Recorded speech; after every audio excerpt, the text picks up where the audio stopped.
Revival in the streets. I was up while you were sleeping. So I started my musical journey in the church, New Hope Inspirational Baptist Church. My father was the pastor, and so there, my siblings and I, my brother who's the middle child, and my sister, we would actually kind of rotate. So I would be on the organ, or my sister would be singing and directing, my brother would be on the drums, and then we'd rotate. My brother would get on the organ, and then I'm directing, my sister on piano or organ, just depending on the day. And that was pretty much how we functioned. Grew up in a super musical household. My mother sings, my dad is a singer, my mom dabbled in instrumentation in her earlier years, so we were just always surrounded by music. My parents always encouraged us in music, and I think eventually it just became kind of second nature. When our family gets together, we sing, that's what we do. So that was always kind of second nature, and I don't know how it came about. I don't know exactly where it came from. I definitely know it's a God-given gift, but I just know my mom sings, or she'll line me, my brother who's the middle child, my baby sister up, and then we just fall in line in harmony. You just kind of pick it up. And that's what I love about growing up in church, is that you just fall in line. So my dad put us in piano lessons, and eventually we became the church musicians. And I called Jude and I said, Jude, I want you to fast track my kid. That's doing it without learning music. I mean, he teach you the notes, and you hear it, you play it, you hear it, you play it. That's where all y'all started playing. And y'all played without music, and all y'all learned to play by ear. So then later on, it didn't take no time, I guess about, 7, 8 months you were playing. My church background is infusing my sound in my messaging.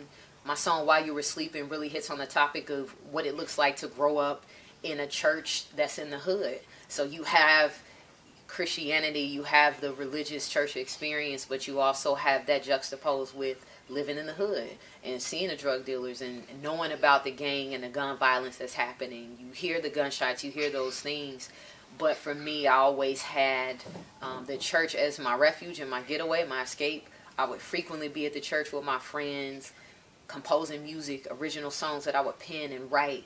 And specifically for my music, the harmonies, like from the church choir that we would sing and that I grew up with, that's definitely incorporated into my music. And the hooks, the choruses of the songs, just the structure of the songs, you can definitely hear the church influences. And I usually love bringing in live instrumentation to just give my music some more weight and just another layer that it otherwise wouldn't have had with just a plain track. So I love incorporating that.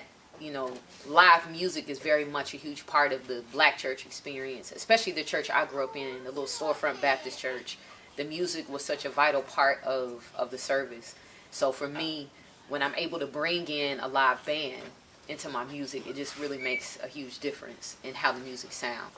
While You Were Sleeping as a project really is talking about me being asleep, first and foremost. So me as the artist is asleep, because I didn't realize or really awaken to the gifts and the talents that God has given me. And I think a lot of it had to do with just fear, not feeling confident enough, questioning myself and my abilities, not being cognizant of the fact that, you're giving gifts from the gift giver, and it's expected that you use them in whatever capacity. A lot of us look for the big stage and the big opportunities. We aren't really content with being where we are. And we know just from what the Bible teaches, we are supposed to learn to be content in whatever state we're in. So whether that's on a big stage or a small stage, we have to kind of learn how to be content where we are.